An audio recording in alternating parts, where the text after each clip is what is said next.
So guys, we'll have 1 hour session today, and in this class, what we will do, we'll discuss the 2017 paper. Okay. So in this class, we are not going to solve the 2017 paper. 2017 का paper हम लोगों ने already solve कर दिया है, and that is already available on the YouTube. So okay.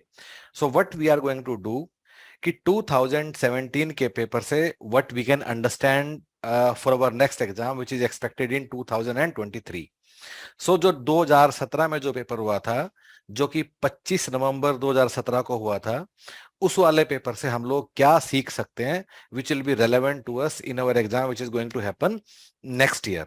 If you guys want to understand कि 2017 वाले paper का detailed solution how you guys can see that, उसके लिए आपको क्या करना है, and I'll show you where you can find that.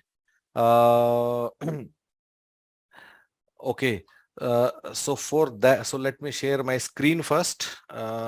You can see my screen now. Okay. So 2017 वाले पेपर के लिए what you can do, you can go to website of Human Peritus. ठीक है. And once we are on the website of Human Peritus, we'll go on the home page. On the home page itself, there is a link UPSC ALC. Click on that link. ठीक है. जब आप इस link पे आएंगे, so इसके बीच में you will see that we have given detailed solution of both 2017 वाला पेपर भी और 2015 वाला पेपर भी, जहां हम लोगों ने एक एक करके पेपर में जितने भी सवाल आए थे उनको हम लोगों ने सोल्व किया हुआ है. ठीक है. इससे पहले 13 वाला पेपर भी है, उसको that is available on the online test platform, लेकिन हमने वीडियो में उसको सोल्व इसलिए नहीं किया because that is slightly less relevant in 2023, but that is available on the online test platform again with detailed solution. So 2017 का जो paper है उसका डिटेल्ड सॉल्यूशन तो यहाँ अवेलेबल है. फिर आज हम लोग क्या करेंगे, in today's class will understand कि उस वाले पेपर से हम लोग क्या सीख सकते हैं. सो उस वाले पेपर से what we should be doing in our preparation, हमें अपनी प्रिपरेशन में क्या क्या करना है फ्रॉम दैट पेपर जो कि हुआ था 25 नवंबर 2017 को. ठीक है. सो we'll start with understanding of IR and labor laws with Meeta ma'am. Good afternoon, everyone. So this is the paper of 2017. Okay, ALC 2017 paper right in front of you. We'll be discussing what basic things we can extract out of this paper, right? What basic information which can help us throughout our preparation can be taken out of this paper. Look at this first question. Consider the following commissions or committees. So basically, we are not doing the solution to the question paper, right? We are just doing the analysis, that how the analysis will help us in preparing for the next ALC exam. Okay, ALC or LEU exam, right? Okay. So look at this first question. In IR, the things which are being specifically focused on, that is, so basically this is the question on IR, right? Look at the chronology they are asking, and in these kind of questions we have to be very specific what has been asked, in which order they are asking, whether they are asking questions with respect to earliest to latest chronology of the events, or latest to earliest. So we have to be very careful in answering the questions, and these are quite, very significant type of commissions they are asking. That is not quite, secluded. Okay. So pay attention when these events or these commissions were formed, and chronology in IR in every respect, that is quite, need of the hour. Okay. So like second question, family planning become integral part of labor welfare. So these are the questions which is quite unexpected, right? One cannot go for each and every question prepared beforehand. So on fluke basis, or on the basis of elimination method, or on the basis of some logic, you can solve these type of questions. Second and third type of question, so which is not the correct approach with respect to welfare services. So second and third type are those type of questions which are, you will not find while you have prepared for this exam. Okay. Okay, now coming on to the fourth question, which among the following is the earliest labor law in India? Contract Labor Act, Trade Union Act, Employees Compensation Act, Factories Act. That means that we should be conversant with all the enacted years of these legislations. And mind this thing that Factories Act before 1948, the earliest legislation that came in 1881. Right. So out of these labor legislation, Factories Act is the oldest one. So don't go for it that Factories Act 1948 we have read. So we do not have to we have to I mean we are answering the question according to this information. So this kind of information should be at your fingertips, right? Okay, now coming on to fifth question,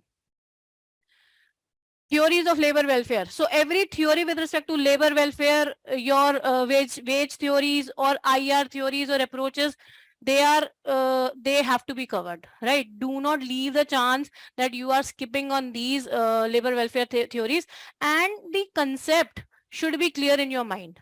Okay, so there can be as many as questions on theories itself. Do not forget this. Okay, again, sixth question. It belongs to your revised integrated housing scheme 2016. So these questions, these questions, so because the paper belonged to 2017, they have asked from the 2016 revised integrated housing scheme, but I don't think so that this could be an expected question. So again, you can go by elimination method in solving these questions, elimination and logic. Use logic in answering such kind of questions. Okay, so logic, elimination will work before fluke. Okay. So this is as usual question from the ESIC. If you have read through the act, this is quite simple. Question number 7 I am talking about. And look at this 8th question. So what is going to be matter of concern here is that, see, look at this 8th question. They are asking provisions of the Maternity Benefit Amendment Act 2017. So it's a 2017 paper. This amendment came way back in, I guess, March 2017, this Amendment Act came. However, the paper held in November 2017, right? So look at the recency effect of the paper. I just want to show this up, that yes, whatever the latest amendments, what were the last amendments in the Labor Acts, we must be conversant with that. But at the same time, I must make you aware of this fact that in the past 2-3 years, there is no such amendment in the Labor Acts. Okay, so what has been amended, that has been rightly quoted in the booklets. Okay, so you need not worry about that whether this has been updated or not. Okay, we are taking care of everything. Now, 9th question. Now, what you can infer out of the 9th question? In every act, there is a composition of any committee, any board, right? So you must be thorough with the name of the committee along with the composition, and if there is any information with respect to its chairman or ex officio member, then you must be having those kind of information on your tips without fail, right? So I think in this paper only there are 3 to 4 questions on these kind of composition of various committees and boards from the labor laws. And same is the case with 2015 paper, if I'm not wrong, right? So of course, these are the straightforward questions, but one might get confused looking at the question because there are so many committees under various different laws, right? Okay. This regarding ILO conventions, what you need to do is that basically for ILO, 3 to 4 things we must pay attention regarding ILO conventions. That of course we need to pay attention to the number of the convention along with its nomenclature or name, right? And when it was introduced, and plus when it is adopted by India. And along with that, we must be having information with respect to which one is the core convention and non-core convention. All these sort of information should be ready with us. Okay. And look at 11th. There are 2-3 questions which straightforward. They are talking about the percentage of the compensation or quantum of the compensation, because we have to deal with the labor, right, as an officer. So we must be aware that what kind of compensation is prescribed under under the various acts. Okay, सो ये genuine questions हैं, straight forward questions हैं, कोई इसमें इन्होंने twist नहीं लेकर आए हुए हैं. सो ALC LEO straight forward questions. 12th question. Now you can see that there is they are quoting section 1 in the 12th question. So don't get terrified by these sections. I don't think so that they are going to ask questions on sections. If at all it is there, then if you are attending the classes or you are going through the recorded videos of the classes, then the teacher will be telling you simultaneously that yes, how can you analyze that which section is important. For few sections we have to pay attention to. Like for example, I just give you example, section 10A, which was inserted in Industrial Dispute Act in 1956. So that is quite significant. Do not forget to miss that amendment and the section, because they are quite, relevant. Okay, so they are asking section numbers in the question itself, not in the answer options. Okay, fine. And if you're going through the Labor Act, section 1 definitely is going to tell you the name of the act, commencement of the act, or extent of the act. Section 2 contains the definitions. So this kind of information that has been totally given to you while you are going through the labor law classes, isn't it? है ना? तो ये छोटी छोटी बातें हैं जो हमारे को ध्यान देनी है. और एक चीज और मैं आपको बता दूं, ये देखो आप लोग ऐसे क्वेश्चंस का अगर मुझे नहीं पता आंसर क्या करूंगी, look at the fourth option. I have got to know from the like when I teach, I usually teach this thing in labor laws, then that once applicable, always applicable rule for every labor law, right? So look at the fourth statement of this question. How you will deduce the answer even if you haven't read that act. कैसे पता चलेगा? तो class में मैंने सुना था once applicable, always applicable. So question इसकी statement 4 देखो, the applicability of the act in an establishment ceases if the number of persons employed therein falls below the limit specified under the act. So nowhere in any labor act it has been specified if the number falls below a particular threshold, it would cease to apply to that particular establishment. तो ये चीजें हैं जो ये आपको class में पता चलेंगी, ठीक है? तो ये ध्यान से सुनना है, फोकस करो, जो भी टीचर पढ़ा रहा है उस पे फोकस तो रहना ही चाहिए. तो इन्हीं चीजों को सुनकर आप क्लास में ना लॉजिकल लॉजिकल और रूल ऑफ एलिमिनेशन लगा पाओगे, ठीक है? तो 12th क्वेश्चन. और ऐसा ही एक और क्वेश्चन भी है जिसमें फिर से ये वाली इस तरह की स्टेटमेंट आई हुई है कि अगर नंबर ऊपर नीचे कर दें तो क्या एक्ट हट जाएगा, एप्लीकेबिलिटी नहीं होगी उसकी. तो ये आपने सुना होगा तो आपको पता होगा, ठीक है? Now fourth question is given in only D, तो आपको पता चल जाएगा इसका आंसर क्या है. देखो फोर्थ ऑप्शन है ना. ओके, अच्छा ये कुछ स्ट्रेट फॉरवर्ड डॉक्ट्रीन्स हैं एम्प्लॉयज कंपनसेशन एक्ट से जो बुकलेट में वेल कवर्ड है. तो आप अगर बुकलेट से स्टडी करोगे तो हो जाएगा. अब देखो, अब अगेन ये भी एक ऐसा जेनरिक क्वेश्चन है. Have you ever gone through the fundamental rights of the constitution of India? So if you are aware of the fundamental rights, being the polity student, you will be able to resolve this question even if you are not you haven't studied this question anywhere. देखो, so first, second, third all are the contents of the fundamental rights of the constitution, even if they are asking specifically regarding ILO constitution here. So fourth, prevention of major industrial accidents, that is not the part of constitutional fundamental right, है ना? तो यही mindset लेकर उन questions को hit करना है जिसमें हमने सो फार नहीं पढ़ा, ठीक है? देखो ये question unorganised worker social security act से आ रखा है. So this is the act which is not mentioned in the syllabus, but we have to cover this. That is why this is there in your study material, ठीक है? Do not skip that. तो छोटा सा act है, पढ़ना है, ठीक है? तो वो उनसे भी एक्सपेक्टेड है जो सिलेबस में मेंशन नहीं है, ठीक है? ये छोटे छोटे क्वेश्चंस तो आप लोग कर ही लोगे.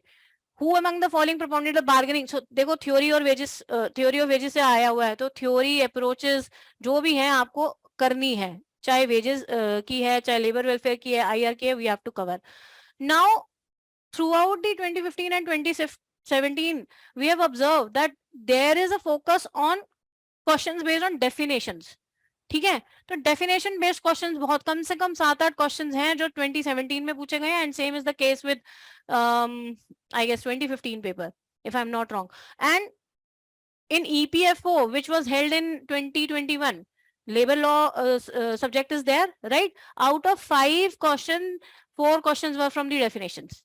So I am not insisting that this trend will continue in 2023. This trend is expected, but the focus of your preparation should be towards definition part of the act.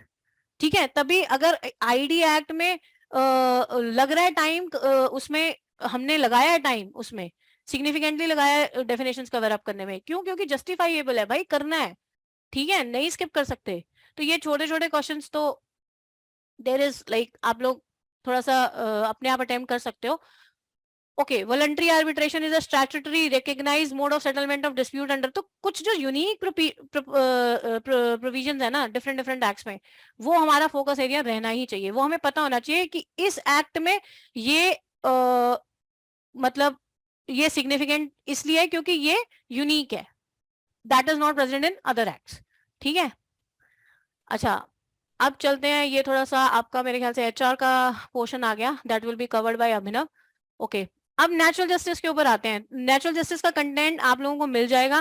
Natural justice की देखो definition दी हुई है, अब ये तो कितनी definition कर लोगे आप, हार्डली, है ना। तो इट्स बेटर कि आप 8-10 डेफिनेशन पढ़ लो जो फेमस लोगों की है, उसके बाद तो भाई आप फिर मतलब तुक्का ही चलेगा फिर तो, है ना। इसका इसमें ऐसा नहीं है जो सबके लिए तुक्का है वो सबके लिए है ही है, आपके लिए जो 8-10 क्वेश्चन तुक्के नहीं है वो दूसरों के लिए हैं। So don't go beyond this कि भैया क्या हो गया 8-10 क्वेश्चन में मैंने तो तुक्का लगा दिया, मेरे को पूरा पेपर नहीं आता, ऐसा नहीं है, सबके साथ ऐसा है, ठीक है।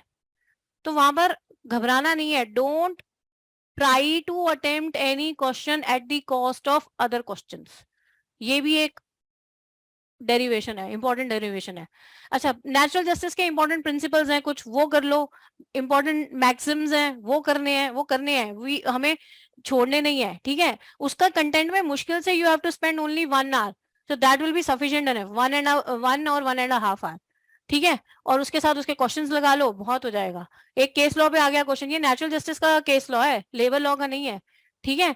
तो जितना कंटेंट है बेस्ड ऑन दैट वो करो। अब आपने 4 केस लॉस पढ़े होंगे, 5वां ही केस लॉ आएगा तो क्या कर लोगे, तो इससे कुछ वो नहीं होता, मतलब, ठीक है। Just stick to your preparation और have confidence what you are doing in your preparation, ठीक है। ओपन माइंडेडनेस के साथ पेपर भी देना है और प्रिपरेशन भी करनी है, ठीक है। कुछ एक्ट्स में, अब देखो, लुक एट द क्वेश्चन 32, कुछ एक्ट्स में ये बताया जाता है that this act is not applicable, अगर ये एक्ट लग जाएगा तो कौन सा एक्ट एप्लीकेबल नहीं होगा। तो वो जो एक्सक्लूजन्स होती है ना, या वो जो आप लोगों को दे दिया है कि this act will not be applicable, अगर ये एक्ट एप्लीकेबल हो जाएंगे, तो वो आपको ध्यान देने हैं ऐसे प्रोविजंस पर, ठीक है। लास्ट में दिए होते हैं ज्यादातर एक्ट्स के, okay. Thresholds, make a chart, एक चार्ट बनाओ सुंदर सा अपना कस्टमाइज्ड, कि किस एक्ट में किस थ्रेशोल्ड पे कौन सा एक्ट एप्लीकेबल होगा। और उनकी कमिटीज के भी कई बार थ्रेशोल्ड्स दिए हुए हैं कुछ, जैसे फॉर एग्जांपल अगर कॉन्ट्रैक्ट लेबर एक्ट की बात करें तो 100 कॉन्ट्रैक्ट वर्कर्स होंगे, then there should be a provision of canteen for such labourers, तो वो थ्रेशोल्ड के लिए भी आपके पास होना चाहिए। थ्रेशोल्ड बेस्ड क्वेश्चंस पे फोकस है, ठीक है, ओके। ये तो जेनेरिक क्वेश्चन है 34, ऐसा मतलब स्ट्रेट फॉरवर्ड क्वेश्चन है, कोई ऐसा नहीं है कि घुमा फिरा के। 35 straight directly they are asking on the, देखो ट्रेड यूनियन एक्ट, ठीक है, क्वेश्चन आ रखे हैं और बिल्कुल स्ट्रेट फॉरवर्ड है, कोई इसमें ट्विस्ट नहीं है। अब 37 पे देखो, who is empowered to make regulations, हर एक एक्ट में किसी ना किसी को एम्पावर किया होता है, सेंट्रल गवर्नमेंट को, एप्रोप्रिएट गवर्नमेंट को या स्टेट गवर्नमेंट को, then you should be aware that which act is empowering which government. तो ये थोड़ा सा अगर आप फोकस जितना कर सकते हो कर लो, क्योंकि कई बार फिर कंफ्यूजन हो ही जाती है। ऐसा नहीं है कि एग्जाम में अटेम्प्ट करोगे तो आप 100% हिट कर ही लोगे, but try to make again a chart of this thing that who has been empowered under a particular act to make rules, regulations or to issue directions or to remove difficulties kind of, ठीक है। अब देखो chronology based 38 question भी आया, ये IR से है, तो आपको पता होना चाहिए कि ये कोई ट्रेड यूनियन आई है तो कौन से ईयर में आई है, ठीक है। ये 39 सिंपल है, उसके बाद 40th अगेन सेकंड इंटरनेशनल, थोड़ा सा इंटरनेशनल आईआर पे चले गए हैं, तो इंटरनेशनल आईआर के ऊपर अगर आप जितना क्वेश्चंस लगा लो और जो आपका कंटेंट है वो भी प्रिपेयर कर लो along with the founding members of various international trade organizations, तो वो मोर देन सफिशिएंट है, ठीक है। तो आपको अनएक्सपेक्टेड क्वेश्चन मिलेंगे, सरप्राइज एलिमेंट्स होंगे, ऐसा नहीं है कि नहीं होंगे, बट इतने नहीं होंगे, ठीक है। प्रिपरेशन अच्छे से करके जाओगे तो सारा पेपर ढंग से अटेम्प्ट कर पाओगे, ठीक है। Okay, so 41 again chronology type सी क्वेश्चन है, आपको पता होना चाहिए कि कब आया। ओके, जैसे देखो 42 आ गया, इंटरनेशनल आईआर से आ गया, तो फाउंडर प्रेसिडेंट पूछ लिया। सो ठीक है, नहीं पता कोई बात नहीं, इसमें ना घबराना नहीं है, मतलब जितना पढ़ा है उस पे फोकस कर लो, मतलब सारा तो आप पढ़ भी नहीं सकते ना, होल यूनिवर्स की नॉलेज कहाँ से गेन कर लोगे, है ना। तो कहीं तो हमारे को बाउंड्री अपनी प्रिपरेशन की करनी पड़ेगी। 43rd क्वेश्चन देखो, विच of the following does not come under the jurisdiction of labour code. अब लेबर कोड की जुरिसडिक्शन पूछ लिया है, अब बहुत सारी चीजें ऐसी हैं डिफरेंट डिफरेंट एक्ट्स में which talks about jurisdiction, like इसी एक्ट में आईटी की भी बताई हुई है, इंडस्ट्रियल ट्राइब्यूनल की भी बताई हुई है और नेशनल ट्राइब्यूनल की भी बताई हुई है। तो वो जो जहां पे स्पेसिफिकली कंटेंट दिया हुआ है ना शेड्यूल में, बुकलेट में, वो तो जरूर करना है, ठीक है। तो आपको अच्छे से क्लैरिटी होनी चाहिए कि लेबर कोड की जुरिसडिक्शन क्या बोलती है, आईटी की जुरिसडिक्शन क्या बोल रही है, and what is the jurisdiction of your national tribunal. और भी डिफरेंट डिफरेंट एक्ट्स में कुछ भी ऐसा दिया हुआ है तो वो आपको क्लैरिटी होनी चाहिए, ठीक है। अच्छा, एक चीज और मैं बता दूं आपको, यहाँ पे देख रहे हो, यहाँ से आईडी एक्ट शुरू हो गया 43। अब देखते जाना कितने क्वेश्चन आईडी एक्ट पे है। इस 2017 पेपर में आईडी एक्ट 12 से 13 क्वेश्चन है, same is the case with your 2015 paper, 11 to 12 question है। तो भाई इसको, इस एक्ट को तो करना ही है, ठीक है, इसको स्किप नहीं करना। ये नहीं है कि 23 में भी इतने ही क्वेश्चन है तो इस, लेकिन हम इस चीज से एनालाइज तो ये कर सकते हैं ना कि यस, ये कुछ तो है इनके माइंड में जो आईडी एक्ट की तरफ they are incline towards that, है ना। तो लेबर से रिलेटेड है, झगड़ों से रिलेटेड है, तो हमें करना है, हमें अपनी अंडरस्टैंडिंग भी तो होनी चाहिए कि कैसे, how you will resolve a particular industrial dispute, है ना। देखो कितने क्वेश्चन है आईडी एक्ट से, सारे के सारे। देखो कंपनसेशन बेस्ड क्वेश्चन पूछा हुआ है ना, तो यही I was talking about. Again 45th simple question पूछा हुआ है, टेम्परेरी क्लोजिंग डाउन किसको कहते हैं, डेफिनेशन बेस्ड क्वेश्चन है ये आपका, ठीक है। What I was focusing earlier कि डेफिनेशन बेस्ड क्वेश्चंस पर आपको फोकस मारना है, आपको क्लैरिटी होनी चाहिए कि किस डेफिनेशन में क्या बात बोली गई है। ये देखो थ्रेशोल्ड बेस आ गया आगे कि provisions of lay off under chapter 5 भी किस किस पे एप्लीकेबल है, किस किस पे नहीं है, एप्लीकेबिलिटी बेस्ड क्वेश्चंस, ठीक है। तो ये सब सिंपल क्वेश्चन है, लेकिन मतलब आपको कंफ्यूज कर सकते हैं the day of the exam. तो कंफ्यूजन नहीं होनी, इसका बेस्ट सॉल्यूशन है अपना चार्ट बनाओ। मेरे पास एक चार्ट पड़ा है, I can also share with you guys कि कैसे बना सकते हो आप उसको, अपने फिल अपने आप कर लेना, मैंने सिर्फ एक लेआउट तैयार किया हुआ है, ठीक है। ओके, तो ये भी अगेन देख रहे हो आप, एक सिंपल सी स्कीम और ऑब्जेक्ट्स पे आईडी एक्ट पे क्वेश्चन आया हुआ है। तो ये जब आप पढ़ोगे तो आपको पता होगा, क्लास में अच्छे से सुना होगा तब भी आप अटेम्प्ट कर पाओगे, ठीक है। देखो स्ट्राइक की डेफिनेशन में क्या नहीं आता, सो बताओ, गोस्लो, गोस्लो नहीं आता, go slow it's basically a misconduct on the part of the workers, that is why it is not considered as a strike. Pen down, stay in, tool down, बाकी सब है। अच्छा, टाइप्स ऑफ स्ट्राइक्स पे भी emphasise कर लो, क्योंकि 2015 के पेपर में they have asked two I guess 2 to 3 questions on strikes, तो ये अच्छा टॉपिक है आईआर में, ठीक है। ओके, थ्रेशोल्ड बेस्ड क्वेश्चन आ गया चैप्टर 5 पे 51st में, ओके ठीक है। अब आगे चलते हैं। अब देखो grievance redressal committee ID act का बहुत पॉपुलर टॉपिक है, थ्रेशोल्ड के ऊपर क्वेश्चन है कि कब ये मैक्सिमम नंबर ऑफ मेंबर्स पूछा हुआ है ना। तो मेंबरशिप के बारे में आपको पता होना चाहिए, मिनिमम नंबर कितने हैं, मैक्सिमम नंबर कितने हैं, कौन उसका वो है, मतलब बनाने वाला, उस किसकी अथॉरिटी के अंदर कंस्टिट्यूट किया जाता है, ठीक है। ओके, आईडी एक्ट में आपको कंप्लीट आपको पता होना चाहिए कंसिलिएशन, आर्बिट्रेशन, एडजुडिकेशन के कौन कौन से आपके मैकेनिज्म है, वो पता होगा तो सिंपल क्वेश्चन है 54th, है ना, कंफ्यूज होने की जरूरत ही नहीं है। तो ये सारे स्ट्रेट फॉरवर्ड क्वेश्चन है, एक भी क्वेश्चन उन्होंने ट्विस्टेड नहीं है। पेमेंट ऑफ वेजेस एक्ट आ गया, तो अच्छा, पेमेंट ऑफ वेजेस एक्ट में जो फेवरेट टॉपिक अभी मेरे को लगता है इनका वो है फाइन्स के ऊपर। तो फाइन्स के ऊपर तो अच्छे से करना ही करना है, बाकी भी करने हैं, आई एम नॉट सेइंग कि फाइन्स करके चले जाना, ठीक है।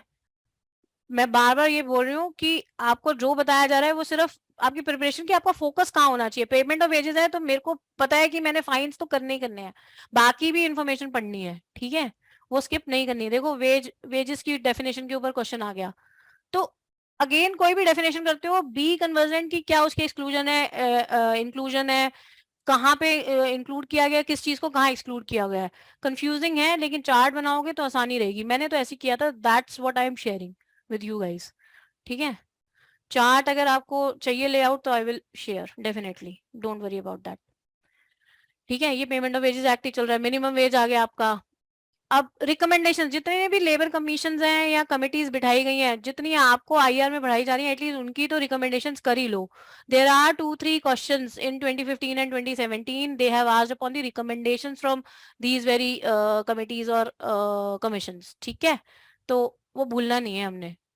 ओके जैसे ये देखो, ये पूछा हुआ है 15 सेशन ऑफ आईएलसी में क्या रिकमेंडेड नहीं था, 65th क्वेश्चन। ठीक है, तो ये पढ़ाया भी जाता है, आईआर की बुकलेट में भी सफिशिएंटली कवर्ड है, but do not skip that. ठीक है, मिनिमम वेज एक्ट चल रहा है अभी बीच में। अच्छा, मिनिमम वेजेस एक्ट में भी देखो वेजेस की डेफिनेशन पूछ रखी है दोबारा, पेमेंट ऑफ वेजेस में भी पूछा था, इसमें भी पूछ लिया। तो ऐसा नहीं है कि एक एक्ट से ही पूछेंगे, वेजेस की डेफिनेशन 2-3 एक्ट से पूछ ली। ठीक है, कॉन्ट्रैक्ट लेबर आपसे पूछ रहे हैं कि क्या मेंबरशिप है बेसिकली सेंट्रल एडवाइजरी बोर्ड की, सिंपल क्वेश्चन है लेकिन कंफ्यूज हो जाते हैं। ठीक है, ओके, कॉन्ट्रैक्ट लेबर की एप्लीकेबिलिटी के ऊपर क्वेश्चन है, सिंपल क्वेश्चन है, स्ट्रेट फॉरवर्ड क्वेश्चन है, अगर आपने अच्छे से सुना है, क्लास में पढ़ा है, study material more than sufficient है, स्ट्रेट फॉरवर्ड क्वेश्चन है, अगेन 71st भी। ठीक है, ओके देखो ये क्वेश्चन रिपीट भी है 2015 में, दो क्वेश्चन तो सेम 2015 के 2017 के पेपर में आए हुए हैं, तो रेपिटेशन होती है बाकी रिक्रूटमेंट टेस्ट के। तो इसीलिए बार बार मैं आपको एम्फेसाइज कर रही हूँ कि अगर आप रिक्रूटमेंट टेस्ट के जितने भी प्लेटफॉर्म पे पढ़े हुए हैं ना, टेस्ट प्लेटफॉर्म पे, वो क्वेश्चन लगाओगे ना, रेपिटेशन आपको पेपर में मिलेगी, आपका पेपर बहुत अच्छे से हो जाएगा। तो रेपिटेशन करने से क्या होता है, माइंड में बैठ भी जाता है ना। तो अटेम्प्ट करके खुद करोगे, वो आपकी प्रिपरेशन में हेल्प करेगा। ठीक है, देखो कॉन्ट्रैक्टर की डेफिनेशन पे अगेन डेफिनेशन बेस्ड क्वेश्चन इनकी वो है कि पूछते आए हैं ये अभी तक। ठीक है, ओके हाँ, एक चीज और, 74th क्वेश्चन देखो किस तरह का क्वेश्चन पूछ रहे हैं। No court shall take cognizance of offence, तो कॉग्निजेंस ऑफ ऑफेंस में किस किस के उससे हो सकता है, सैंक्शन से हो सकता है, ऑन अ कंप्लेंट बाय और with the previous sanction of what. तो ये आपको हर एक्ट में अगर डिफरेंट डिफरेंट है तो हमारे को करना है उसको। ठीक है, उसको स्किप नहीं करना। ओके, कॉग्निजेंस ऑफेंस, और एट द सेम टाइम अगर आपको एक्ट में ये बोला गया है कि सेटलमेंट अथॉरिटी किसके पास है, कोई भी केस आ जाता है या कोई भी अगर ड्यू क्लेम्स आ जाता है एक्ट में, so who is having the authority. तो 3-4 अथॉरिटीज दी होती हैं, लेबर कमिश्नर और ये सब दिया होता है, central government officer not below the rank of this this this. तो वो जो भी दिया हुआ है उसको प्रोमिनेंटली हमारे को पढ़ना है अच्छे से। ठीक है, तो उनकी रैंक्स याद करनी होती है। ठीक है, पार्ट के ऊपर क्वेश्चन आया हुआ है, चैप्टर्स और पार्ट के नाम आपको पता होने चाहिए। ठीक है, every act is divided into chapter और पार्ट्स, तो पता होना चाहिए कि चैप्टर कौन सा चैप्टर किसके बारे में बात कर रहा है, कौन सा पार्ट किसके बारे में बात कर रहा है। ठीक है, अच्छा ये सिंपल है। ओके, अब आ जाते हैं जो कुछ ये सिंपल स्ट्रेट फॉरवर्ड क्वेश्चन है चाइल्ड लेबर एक्ट से, कोई आपका वो नहीं है। पेमेंट ऑफ ग्रेचुटी एक्ट, देखो अब ये पेमेंट ऑफ ग्रेचुटी एक्ट आ गया। ठीक है, अब इसमें भी सेम वही क्वेश्चन है, वंस एप्लीकेबल ऑलवेज एप्लीकेबल, अगर आपको ये रूल पता होगा you would be able to solve this 80th question. ठीक है, the act will continue to be applicable on the shop even if some of the employees resign. तो अगर ये पता है रूल तो आप कर लोगे। अब ये आपको किसी एक्ट में, अगर आप बेयर एक्ट भी उठाओगे तो आपको थोड़ा ना मिल जाएगा, लेकिन आपने रिकॉर्डेड वीडियोस देखी हैं या अगर क्लास सुनी है तो आपको पता होगा ये बात, है ना। चलो देखो अब ये पेमेंट, देखो ये दोनों क्वेश्चन 81st और 82nd दोनों रिलेटेड क्वेश्चन है। देखो एक ही प्रोविजन से दो क्वेश्चन उठ के आए हुए हैं। तो ऐसा भी होता है, rate of payment of gratuity in an establishment क्या है, और फिर पूछ रहे हैं what is the rate of payment of gratuity in seasonal establishment. दोनों रिलेटेड क्वेश्चन है, दोनों एक ही प्रोविजन से उठ के आए हुए हैं, तो ऐसा भी दे रहे हैं, ऊपर नीचे सेम क्वेश्चन दिया है। ठीक है, बाकी तो सिंपल स्ट्रेट फॉरवर्ड क्वेश्चंस हैं, जो इसमें कुछ भी ऐसा नहीं है कि मैं आपको सिग्निफिकेंटली बता पाऊं जो अभी तक मैंने नहीं कवर अप किया। ठीक है, अच्छा एक तो जो वो क्रैच फैसिलिटी वगैरह जो देते हैं ना, उसमें ये ध्यान रख लिया करो कि नंबर ऑफ फीमेल मेंबर्स दिए हैं या नंबर ऑफ नॉर्मल एम्प्लॉयज दिए हैं, तो उसमें भी कंफ्यूजन हो जाती है। ठीक है, क्रैच फैसिलिटी थ्रेशोल्ड जो है वो नंबर ऑफ फीमेल एम्प्लॉयज भी हो सकता है, नंबर ऑफ नॉर्मल एम्प्लॉयज भी हो सकता है, इट मींस मेल और फीमेल टुगेदर। तो वो आपको हर जगह ध्यान देना है कि फीमेल वर्ड लिखा है या नहीं लिखा, ठीक है। तो ये अब आपका सेफ्टी कमेटी के ऊपर आ गया, building and other construction workers के ऊपर सिंपल क्वेश्चन है। Okay, what I wanted to show you is एक एक्स ऑफिशियो मेंबर के ऊपर पूछ लिया, तो कोई भी कमेटी बनती है उसके एक्स ऑफिशियो मेंबर, चेयरमैन आपको पता होने चाहिए कौन होते हैं। इस तरह के क्वेश्चन भी रेलेवेंट है, एक्सपेक्टेड है, ठीक है। ये स्ट्रेट फॉरवर्ड 89th क्वेश्चन है। 90th क्वेश्चन देखो, रूल पे पूछ लिया, भाई डरना नहीं है, go and face a question with clean head. नहीं आता ना, तुक्का लगा दो, कोई बात नहीं। नहीं पढ़ने रूल्स, रूल्स पढ़ोगे तो एक्ट छूट जाएंगे। एक्ट तो है ही है, वो तो आपका सिलेबस का पार्ट है। Don't go for reading rules. मैंने नहीं पढ़े, क्यों पढ़ने भाई, मतलब कम से कम एग्जाम क्लियर के तो लिए तो मत पढ़ो। आपका ऑब्जेक्टिव टाइप क्वेश्चन है, फोकस अपॉन दैट एरिया जितना हम कर सकें। सारी 10 चीजें उठा के देख लेंगे, नहीं हो पाएगा, ठीक है। अगर फिर भी आप करना चाहते हो तो वो आप लोगों की वो है, विल है, ठीक है। बट ठीक है, एक आधा क्वेश्चन रूल से पूछ लिया इधर उधर तो घबराने की जरूरत नहीं है कि नहीं किया क्या होगा। सबके साथ ही वही सिचुएशन है, एक्ट ही पढ़ लो, वही बहुत है, सफिशिएंट है, ठीक है। तो my part is over. In a while Abhinav sir is joining you, okay, right back. अच्छा, एक चीज और जो मैं आप लोगों को कुछ पॉइंट, तो सेक्शंस आप स्किप कर सकते हो, रूल्स आप स्किप कर सकते हो। इंटरनेशनल आईआर में जितना आपको दे दिया फाउंडिंग मेंबर्स के अलोंग विद दैट, उनको वो कर लो। और हाँ, आईडी एक्ट पे फोकस थोड़ा सा रखना है, ठीक है। तो that's it from my side, thank you. जो सिलेबस में जो कीवर्ड है वो ह्यूमन रिसोर्सेज से रिलेटेड है, ठीक है। बट इसका ये मतलब नहीं है कि केवल आपको एचआरएम पढ़ना है, right. You need to study HRM also and you also need to study organisational behaviour, okay, that should be absolutely clear. 15 या 17 में 10 या 8 सवाल आए थे दोनों मिला के, एक्सक्यूज मी।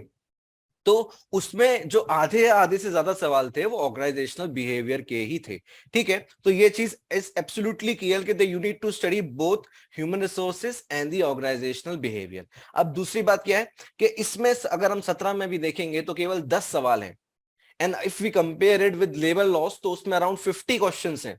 तो क्या मैं ये एक्सपेक्ट करूं कि एचआर में जो सवाल है जो है वो अगली बार भी इतने ही कम होंगे, और क्या मैं उसमें कुछ टॉपिक स्किप कर सकता हूं? द आंसर इज नो, क्योंकि यूपीएससी के एग्जाम्स के वेटेज को भी प्रिडिक्ट करना आसान नहीं है। आपको जितना मटेरियल प्रोवाइड किया गया है आपको वो सारा ही पढ़ना है, और सबको एक एक एक फेयर ट्रांसपेरेंसी रखते हुए सबको एक इक्वल टाइम देना है पढ़ने के लिए, ठीक है। तो आज हम देखते हैं कि इसके पेपर में 17 के पेपर में हम क्या क्या बातें पकड़ सकते हैं अपनी पढ़ाई के लिए, ठीक है। तो फॉर एग्जांपल पहला ही क्वेश्चन देखते हैं। According to Kurt Lewis, which one of the following is not the basic mechanism for managing change, ठीक है। तो इसमें सबको पता है, ये काफी नॉर्मल चीज है। Excuse me, I need to take my pen. हाँ, ठीक है, okay. So first of all Kurt Lewis के सवाल में पूछा है कि which of the following is not the basic mechanism for managing change, okay.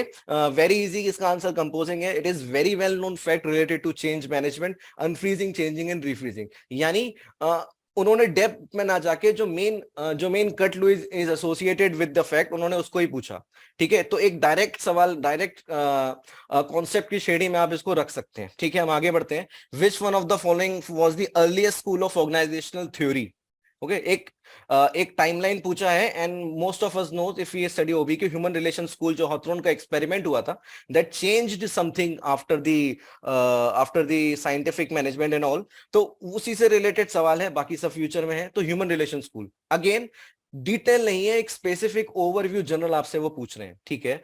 Which one of the following statement about human resources planning is not correct, okay. तो human resource planning very well known topic in HR fraternity, and इसमें वो जो action plan जो आखिरी phase होता है उसकी बात कर रहा है। तो इसमें जॉब एनालिसिस क्या है, जेडी क्या है, इवैल्यूएशन क्या है, स्पेसिफिकेशन क्या है, इससे रिलेटेड वो आपको कुछ कुछ पूछ रहा है। इससे हमें क्या समझ में आता है? दो चीजें। पहली बात कि there are very questions may be possible or very generic in nature, right, एक जेनरिक चीज आपसे पूछेगा, आपको उसका बिल्कुल मतलब पता होना चाहिए। इससे हमें ये समझ में आता है कि हमें कीवर्ड की डेफिनेशन पता होनी चाहिए कि जॉब एनालिसिस क्या है, how it is different from JD, how it is different from job evaluation, right. तो कीवर्ड स्पेसिफिक आपको पढ़ाई करनी है, और जो भी कीवर्ड आपको बुकलेट में दिया हुआ है, जैसा भी है, आपको उसका नाम और उसका मतलब पता होना चाहिए। ठीक है, हम आगे बढ़ते हैं। ये भी काफी अच्छा क्वेश्चन अगर आप देखेंगे, who among the following develop the multiple management technique of management development programme.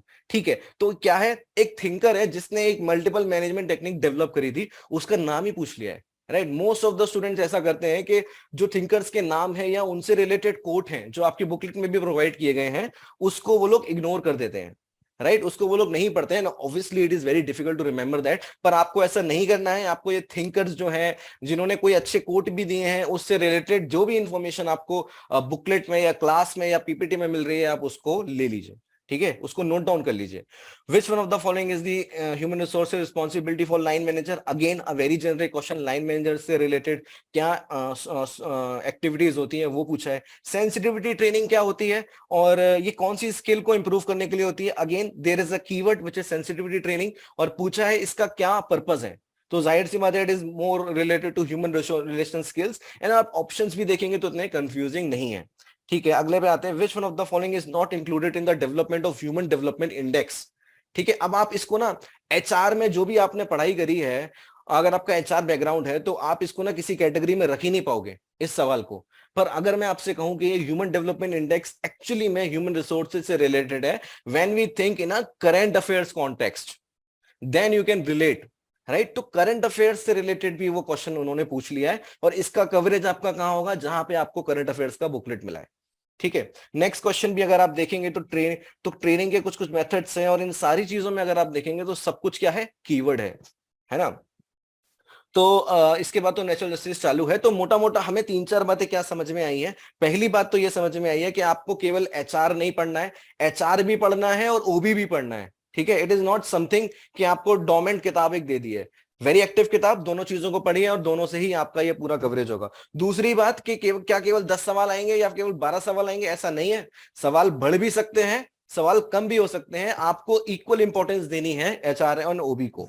ठीक है, उसके बाद जो सवाल, जो अगली बात है कि कीवर्ड स्पेसिफिक पढ़ाई करिए, कीवर्ड स्पेसिफिक पढ़ाई करिए। जैसे क्लास में आपको पीपीटी पे जितने भी कीवर्ड्स लिखे हैं, टीचर ने पढ़ाए हैं, वो सारे नोट डाउन करते जाइए, उनका नाम और उनका मतलब क्या है। ठीक है, धीरे, क्योंकि ये ऑब्जेक्टिव पेपर है, right. You do not need to write about sensitivity training के आप 3 या 4 बातें एक ही टाइप की, अलग अलग टाइप की, पर एक ही चीज बता दें, right. All you need to do कि आपको सेंसिटिविटी ट्रेनिंग का एग्जैक्ट मतलब पता हो, right. This is enough. So this is the difference between objective and subjective paper. ठीक है, तो अब पढ़ाई कैसे करनी है, जो क्लास में आपके नोट्स आप बना रहे हो या जो जो टीचर कीवर्ड बताता जा रहा है वो करते जाओ। बुकलेट में जो है उसको उठाओ, हाइलाइटर का इस्तेमाल करो, सीधे जितने भी कीवर्ड थे सारे नोट डाउन करते जाओ। तो इस तरीके से एक आप चूंकि ये थ्योरी सब्जेक्ट है, मैं आपको ये भी बोलूंगा, it is very difficult to remember so many things, right. तो इसके लिए क्वेश्चन बैंक जो आपको दिया है उसका साथ साथ प्रैक्टिस करते जाओ, बाद में फिर रिवाइज करना, फिर ये टॉपिक आपका लगभग कंप्लीट हो जाएगा। ठीक है, तो that's enough for HR and OB. Now let us move to general studies subject, जिसमें हम इंडियन पॉलिटी, स्कीम्स और करंट अफेयर्स की बात करेंगे। ठीक है, ठीक है। तो current affairs not such scoring as compared to other subject, but if you score in current affairs, that is a differentiator. I'll repeat myself, it is not that much scoring as compared to other subject, क्योंकि आप predict नहीं कर सकते हो, but if you create a differentiation in the current affairs among the students, then it will give you competitive edge. तो यानी current affairs को भी पढ़ना है और अच्छे से पढ़ना है। अब हम ये देखते हैं कि कैसे कैसे सवाल आए हैं और इससे हमें क्या समझ में आता है। The term WannaCry is associated with, direct एक टर्म था जिसको उन्होंने पूछा है। एक्चुअली ये सवाल तो सिविल सर्विसेज में भी उस टाइम आया था। अगला सवाल, 9th BRICS summit was held in which one of the following cities. यानी क्या है, एक ब्रिक्स समिट हुई है, ठीक है, एक ब्रिक्स समिट हुई है, जिसका ये पूछा है कि वेन्यू क्या है। It is a factual information. तो क्या बात निकल के आती है कि हमें फैक्चुअल इंफॉर्मेशन को पकड़ना है, फैक्चुअल इंफॉर्मेशन को हम नहीं इग्नोर कर सकते, right. Next, besides India which of the following countries are the member of Mekong Ganga cooperation. तो क्या है कि मतलब कोई रीजनल कोऑपरेशन है, जैसे सार्क है या ब्रिक्सी है या कोई भी टाइप का है, उसके मेंबर्स पूछे कि उसके मेंबर्स कौन से हैं। जैसे एससीओ के 8 मेंबर्स हैं, तो शंघाई कोऑपरेशन ऑर्गेनाइजेशन के मेंबर्स कौन कौन से हैं, तो इससे रिलेटेड भी सवाल है। अगेन क्या समझ में आता है कि एक फैक्चुअल इंफॉर्मेशन पूछिए जो आपको पता होनी चाहिए, right. Next is Know India programme is a flagship initiative. Ministries की फ्लैगशिप स्कीम्स कौन सी हैं, एंड यहाँ पे ये नोट करिए कि जो स्कीम्स लेटेस्ट में रिलीज हुई हैं केवल वही नहीं है, राइट, जो पिछली स्कीम्स भी हैं आपको उसका भी ध्यान रखना है, right. For example Ganga cleaning से रिलेटेड एक स्कीम रिलीज हुई थी 2016 के around, right, and that was asked in EPFO enforcement officer exam, right. और इस या फिर जो क्लासिक स्कीम है MNREGA, okay, do not ignore these schemes because they are very flagship schemes, उनसे भी सवाल आ सकते हैं। तो it's when it comes to schemes it is not current affairs, it is a schemes topic. इसीलिए आपको डेवलपमेंट एंड स्कीम्स की सेपरेट बुक मिली है, okay, they were not related to current affairs के आज क्या हो रहा है, आप समझ रहे हो। तो फ्लैगशिप स्कीम्स को भी अच्छे से आपको तैयार करना है। ई माइग्रेट स्कीम, अगेन स्कीम का question, which one of the following is the highest civilian award of Afghanistan. अब बात ही आती है कि अफगानिस्तान में किसी को सिविलियन अवार्ड मिला, वो हमें क्यों पता होना चाहिए, राइट। तो अगर आप उस टाइम की करंट अफेयर्स देखेंगे तो this was actually awarded to mister Narendra Modi, right, in the current Indian prime minister of our country. तो इसीलिए ये सवाल पूछा गया। तो इसका मतलब ये नहीं है कि मैं पाकिस्तान, अफगानिस्तान, बांग्लादेश, जितने भी नेबर्स हैं सबके मैं अवार्ड्स निकाल के बैठ जाऊं और मैं याद करने लगूं, नो नो। इंडिया से रिलेटेड कोई कॉन्टेक्स्ट है तो आप करिए। वेदर गवर्नमेंट ऑफिशियल्स, वेदर कोई प्राइवेट फेटर्निटी में some big leader, right, for example mister Narayan Murthy, उनको अगर किसी यूरोप की कंट्री में अगर हायर सिविलियन अवार्ड मिला है, शशि थरूर अगर उनको स्पेन में हायर सिविल अवार्ड मिला है, तो इन चीजों को आप नोट डाउन करिए since it is a connection with the India. ठीक है, हम आगे बढ़ते हैं। ऑफिशियल पोजीशन ऑफ मिस ऑन्ग सान सुई काई, म्यांमार में इनका तो हम सभी जानते हैं कि कितना ज्यादा जो न्यूज है वो कॉमन है, ठीक है। National population register, again current affair से related. Socio economic and caste census, अब आप इसमें देखिए कि यहाँ लिखा है recently the government of India has conducted this, पर ये रिसेंट नहीं है, 2011 में हुआ था and this exam was in 2017, right. तो वो भी पर एक इंपॉर्टेंट सिग्निफिकेंट इवेंट था, तो उससे रिलेटेड भी सवाल आपका आया है, ठीक है। Paul Beatty was awarded again Man's Booker prize, तो ये भी एक काफी इंपॉर्टेंट प्राइज है जो कि दिया जाता है, ठीक है। तो अब हमें क्या 4-5 बातें समझ में आई। पहली बात तो ये कि फैक्चुअल चीजों को आपको पढ़ना है, आपको नहीं पढ़ना है इस बारे में कि उसका एनालिसिस क्या है या उसका इम्प्लीकेशन क्या है या इस स्कीम का प्रोस क्या है या कॉन्स क्या है, ठीक है। Most of some of you must be prepared for other exams also जहां पे इसका रिक्वायरमेंट है, ठीक है। पर जहां पे ऑब्जेक्टिव रिक्रूटमेंट टेस्ट की बात है, इसको बिल्कुल सेपरेट होके पढ़िए और बिल्कुल टारगेटेड पढ़िए, ठीक है। अब दूसरी बात क्या होती है, टारगेट पढ़ना है क्योंकि इसका जो आरओआई है वो हमेशा कम रहेगा, राइट। फॉर एग्जाम्पल अगर आप इंडस्ट्रियल डिस्प्यूट एक्ट में 10 पन्ने या 8 पन्ने जितने भी हैं उसमें आप अगर 10 घंटे लगाओगे, ठीक है, तो ऐसा पॉसिबिलिटी है कि जैसे 15 क्वेश्चन आए हैं तो 15 में से आपके 12 हो जाएं, 13 सही हो जाएं, राइट। पर करंट अफेयर्स में अगर आपने इतना ही 100 पेज में भी लगा दिया, ठीक है, 100 पेज में भी अगर आपने 8-10 घंटे लगा दिए, तो इस पॉसिबिलिटी के 15 में से आपके 7 ही क्वेश्चन हो पाए सही, because you can not comprehend the boundary of current affairs, ठीक है। आप कितनी भी कोशिश करो, it is not easy to do that, ठीक है। तीसरी बात कि जो करंट अफेयर्स हैं उसमें जो लेटेस्ट इवेंट्स हुए ना उस पर जरूर फोकस ज्यादा करिए। फॉर एग्जाम्पल जैसे यूनियन बजट है या फिर आपका इकोनॉमिक सर्वे है, तो अब जाहिर सी बात है कि 22 में जो सर्वे हुआ मैं उसको नहीं देखूंगा अगर ये एग्जाम फरवरी 2023 के बाद हो रहा है, राइट, क्योंकि बजट एक नया आ गया है और जो भी सवाल आएगा वो उससे रिलेटेड आएगा। तो ये आप लिबर्टी करंट अफेयर्स में जरूर ले सकते हैं, ठीक है। तो अगेन इन सभी क्वेश्चंस को देख के आपको जो बुकलेट प्रोवाइड करी गई है बस आप उसी पे फोकस रखिए कि एक्चुअली करंट अफेयर्स की बुकलेट खुली भी है, तो इसमें अगर आप देखेंगे ना तो ना कई सारे जो टॉपिक्स है वो आइडेंटिफाइड है, जैसे स्पोर्ट्स एक आइडेंटिफाइड टॉपिक है, साइंस एक आइडेंटिफाइड टॉपिक है, एनवायरमेंट एक आइडेंटिफाइड टॉपिक है, schemes, polity and so on. तो इतने सारे टॉपिक्स हैं जो आप लिमिटेड है, ये 3 महीने का करंट अफेयर्स है और it's pages is I think 130 around, right. तो इसी को आप पढ़िए और इसमें अगर मैं आपको बताऊं कैसे आप कर सकते हो, जैसे आप इसमें आइए स्पोर्ट्स में जुलाई में आइए, तो अब मैं ये पास ये न्यूज आती है कि विंबलडन चैंपियनशिप 2022 के विनर्स की बात कर रहा है, तो मैं कैसे पढ़ूंगा, अच्छा नोवेक जोकोविक विन दिस किस कंट्री के हैं? सर्बिया के हैं, ये भी मैंने नोट कर लिया। अच्छा 21वां ग्रैंड स्लैम है, 7 विंबलडन है। विंबलडन कहाँ होता है? इंग्लैंड में होता है, ठीक है, मैंने ये भी नोट कर लिया। किसको हराया? ये भी नोट कर लो, क्योंकि जैसे इसका एग्जांपल ये है कि अभी एनफोर्समेंट ऑफिसर में जो एग्जाम हुआ था उसमें टेनिस से रिलेटेड, वुमेन टेनिस में ही किसको हराया था विनर ने, उसका क्वेश्चन पूछा था, राइट। इसके बाद हम यहाँ तक लिमिट नहीं रहेंगे, हम वुमेन भी पढ़ लेंगे, डबल्स भी पढ़ लेंगे और मिक्स डबल भी पढ़ लेंगे, थोड़ा बहुत विंबलडन के बारे में कि इंग्लैंड में होता है और ये चीज, यानी बहुत सारी फैक्चुअल इन्फॉर्मेशन मुझे एक ही क्वेश्चन में मिल गई, राइट। मैं इस चीज में नहीं गया कि जो कोर्ट था वो कैसा था या ये था, जो भी फैक्चुअल इन्फॉर्मेशन थी वो मैंने कलेक्ट कर ली, ठीक है। ऐसे ही अगर हम एनवायरनमेंट में कुछ उठा लें तो जैसे आप देख सकते हो, let me find some good example जैसे हम यूज कर सकें, ठीक है। ओके, जैसे वर्ल्ड इकोनॉमिक फोरम ने एनवायरनमेंट परफॉर्मेंस इंडेक्स रिलीज किया है, ठीक है। तो इसमें अब इसने एनवायरनमेंट का क्या एनालिसिस दिया है कि एनवायरनमेंट का परफॉर्मेंस क्यों खराब है, कार्बन ज्यादा है, कार्बन डेटिंग हो रही है, कौन सी कंट्री ने ज्यादा कंट्रीब्यूशन किया है, इन सबसे हमें नहीं मतलब है। हम केवल फैक्चुअल चीजों को पकड़ते हैं कि WEF जो है वो रिलीज करता है, ठीक है। और लेटेस्ट जो हुआ वो अभी रिलीज हुआ है। इंडिया की रैंक 180 है, इंडिया का स्कोर इतना है, ठीक है। थोड़ा बहुत एनवायरनमेंट परफॉर्मेंस इंडेक्स के बारे में कि ये 2002 में स्टार्ट हुआ है, ठीक है। कौन इसको लॉन्च करता है? वो ये सब करते हैं, ठीक है। और 180 कंट्री को वो करता है। मैंने क्या किया? मैंने केवल और केवल जो तो फैक्चुअल इंफॉर्मेशन थी उसको निकाल लिया, राइट। एक और जैसे बाइनियल इंडेक्स क्या है, तो इस तरीके से आप ना अपने करंट अफेयर्स को कॉपी से उठा के, पेन से उठा के नोट करते जाइए, नोट करते जाइए, नोट करते जाइए।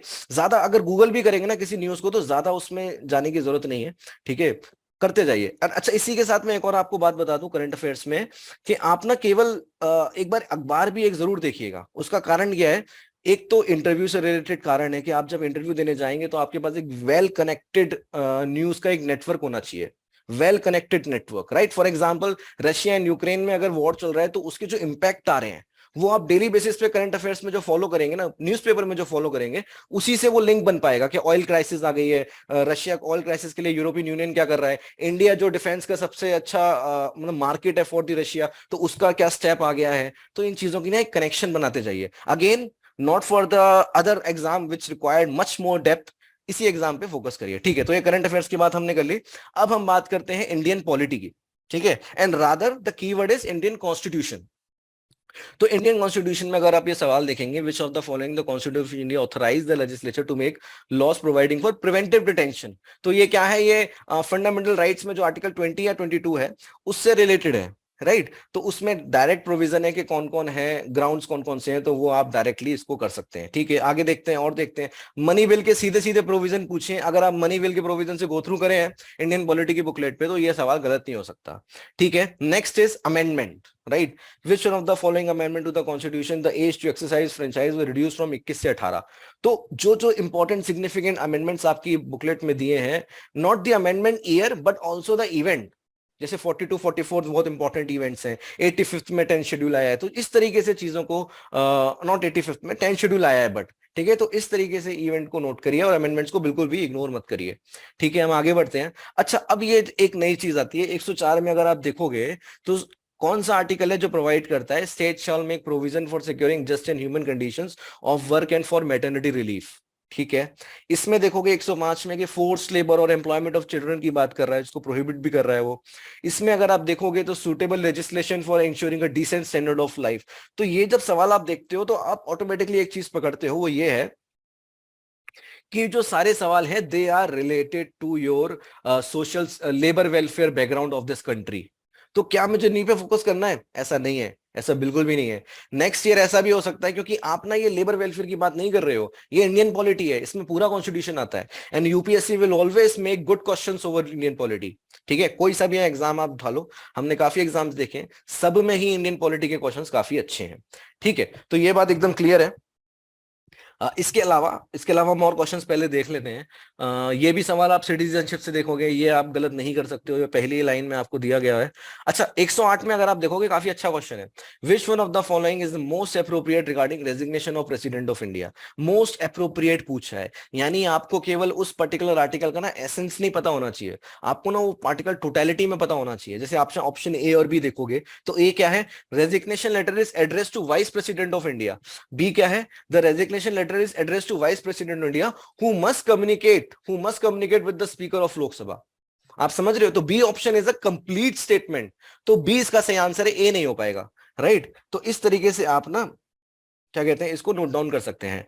ठीक है, हम आगे बढ़ते हैं और नेक्स्ट क्वेश्चन देखते हैं कि इलेक्शन कौन डिस्प्यूट डिसाइड करता है। अगेन आप इसको भी गलत नहीं कर सकते हैं। एंड 110 फंडामेंटल के किसको सिटीजन राइट मिला इन आवर कंट्री, तो ये फंडामेंटल राइट से रिलेटेड है और एक छोटा सा एनालिसिस यहाँ पर आप कर सकते हो। तो इंडियन पॉलिटी में 4 या 5 बातें जो मैं आपसे शेयर करना चाहता हूँ वो ये कि सबसे पहली बात, इंडियन कॉन्स्टिट्यूशन की लैंग्वेज तक स्टिक रहिए, पॉलिटिकल थ्योरी में मत जाइए। जो कॉन्स्टिट्यूशन में आर्टिकल दिया है उसको नोट डाउन करिए, उसके प्रोविजन को टोटलिटी में पढ़िए।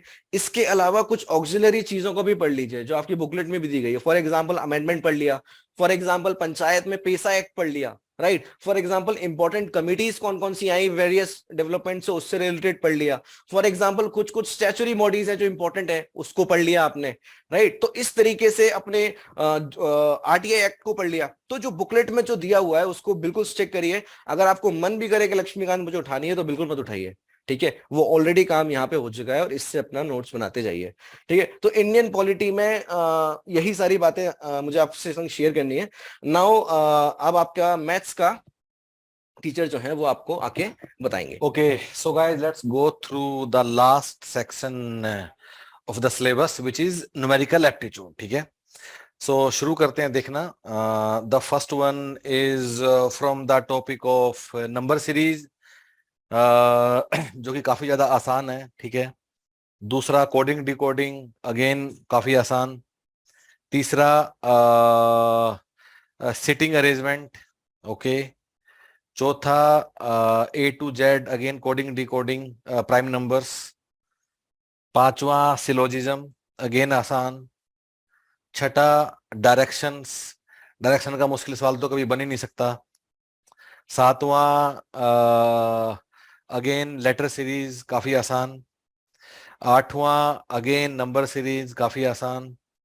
नौवां रिलेशनशिप, मतलब आसान है पर लंबा है, इट विल टेक टाइम। एक एक को, कि ऐसे वाले सवाल को ना ऑप्शन देख के करना पड़ता है, यू कांट फिगर आउट, एक एक ऑप्शन चेक करना होता है, बट आसान है, इट विल टेक टाइम, ठीक है। और 120वां, ये तो 10वां सवाल, काफी common sense, okay. So guys, हुआ क्या कि 10 सवाल हैं न्यूमेरिकल एप्टीट्यूड और रीजनिंग के, और भयानक आसान।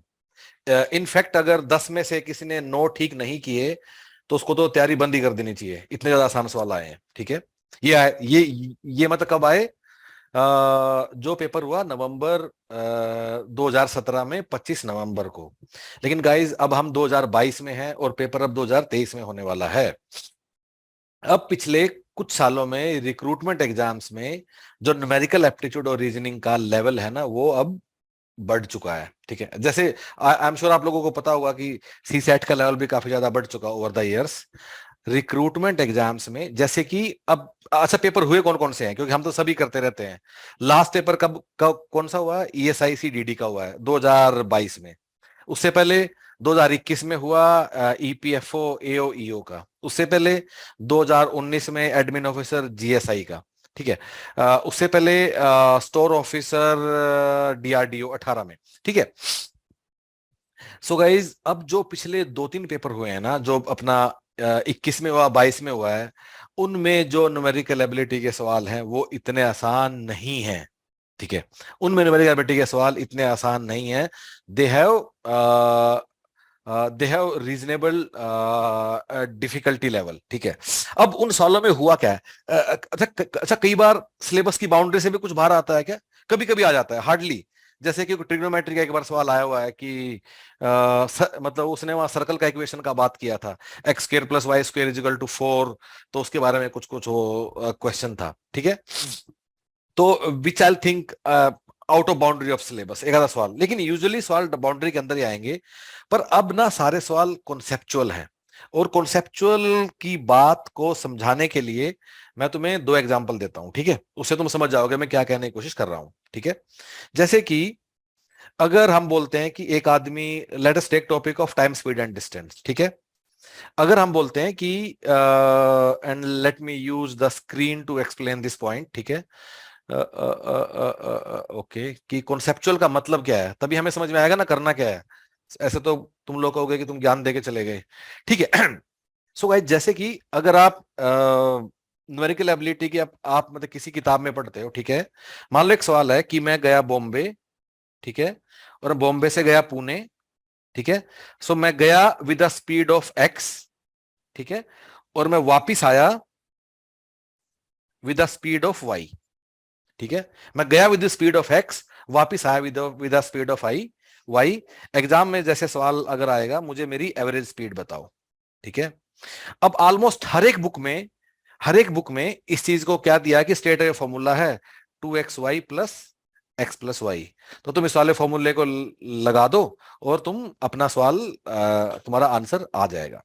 अब गाइस, यूपीएससी करता क्या है, तो ये है अपना 2017 की दुनिया, ठीक है, एंड दिस इज एग्जाम्पल, ऐसा नहीं ये सवाल आया है, एग्जाम्पल देके बता रहे हैं। अब हम आ चुके हैं 2023 में, ठीक है। अब गाइस, यूपीएससी क्या करता है जब वो सवाल बनाता है, ठीक है, कि मैं बॉम्बे गया, ठीक है, सॉरी, मैं बॉम्बे से पुणे गया, ठीक है, मैं बॉम्बे से पुणे तो गया मैं पहले एक्स की स्पीड से, यहां तक ठीक है। जब मैं पुणे से बॉम्बे आया ना, सो मैं आधा रास्ता आया मैं वाई की स्पीड से, फिर आधा रास्ता मैं आया y/2 की स्पीड से, और फिर पूछेगा चलो अब एवरेज स्पीड बताओ। अब अगर हम लोग ये फॉर्मूला याद करके एग्जाम में जाएंगे, ये वाला फॉर्मूला याद करके तुम एग्जाम में जाएंगे, तो ये फॉर्मूला तुम्हारा अब फेल हो जाएगा, ये फॉर्मूला हमारा काम नहीं आएगा। सो गाइज, इसलिए हम इन चीजों को ना कॉन्सेप्चुअली समझने की जरूरत है। हमें यह समझने की जरूरत है कि average speed is nothing but जितना भी सारा डिस्टेंस कवर हुआ है और उसमें जितना भी हमें टाइम लगा है, that is the way. Of course हम लोग उसका क्लास में तुम्हें पढ़ाएंगे जब इसका सिलेबस तुम्हारा आएगा। So two things which I want to say, number one, कि 2017 के एएलसी के पेपर से डेफिनेटली सवाल मुश्किल आएंगे, क्योंकि काफी एग्जाम्स में आ रहे हैं, एक दो नहीं। दूसरा, चीजों को कॉन्सेप्चुअली समझने की कोशिश करो, न्यूमेरिकल एप्टीट्यूड और रीजनिंग को अच्छी तरह समझने की कोशिश करो। और एनीवे समझने को टॉपिक्स हैं कितने, मतलब शायद 10-12 टॉपिक है तुम्हारे, number system, average, time speed and distance, profit loss, 10-12 topic होते हैं। बाकी coding, decoding, number series, letter series, relationship, direction तो सभी कर लेते हैं, राइट। ये कुछ ही टॉपिक होते हैं जो थोड़े कॉन्सेप्चुअल होते हैं, परमुटेशन, कॉम्बिनेशन, प्रोबेबिलिटी। अब कॉन्सेप्चुअली चीजों को तुम्हें समझना शुरू करना पड़ेगा, तभी हम ये 10 सवाल जो आते हैं, शायद तुम्हारे 15 भी आ सकते हैं, क्योंकि वेरी करता रहता है, कभी 10 कभी 10, तो तुम वो भी कर सकते हो। ओके, अगेन गाइज, हम लोगों ने एक इन सारे टॉपिक्स की एक बाउंड्री भी बनाई हुई है। So if you want to see that boundary, तो उसके लिए क्या करना है, again you have to go to website of Human Peritus. Human Peritus website पे जाओगे, फिर एएलसी के पेज पर जाओगे, और एएलसी के पेज के जो नीचे हम लोगों ने दिया हुआ है कि what to study HR labour laws, what to study general liability, what to study HRM, what to study current events, what to study constitution, what to study polity भी कहीं होना चाहिए, न्यूमेरिकल एबिलिटी भी, अच्छा numerical ability is nothing but general liability only, ठीक है। तो इन सारी वीडियोस में पूरा सिलेबस का बाउंड्री है जो कि वो देख सकते हो।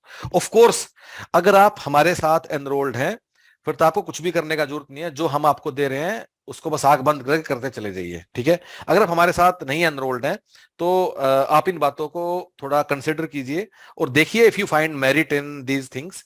अगेन, हम जो भी बात हम आपको बता रहे हैं इस कोर्स के बारे में या जो भी है, वो हमारा कोई पर्सनल विजडम नहीं है, दैट इज बेस्ड ऑन कि हमने पिछले सालों में, पिछले यूपीएससी के पेपर्स में हमने क्या देखा है, सिर्फ उसी के बेस पे हम ये सब चीजें आपको शेयर कर रहे हैं, ठीक है। So guys, that is all for this session. Idea was कि 2017 के पेपर से हम लोग क्या सीख सकते हैं। अगेन, वंस अगेन, अगर यूपीएससी के एग्जाम में, यूपीएससी एएलसी के एग्जाम के बारे में आपको तैयारी शुरू करना है, ये वाला वीडियो आप जरूर एक बार देख लीजिए, how to start preparation, syllabus, cut off, weightage, everything, this will set up the overall context.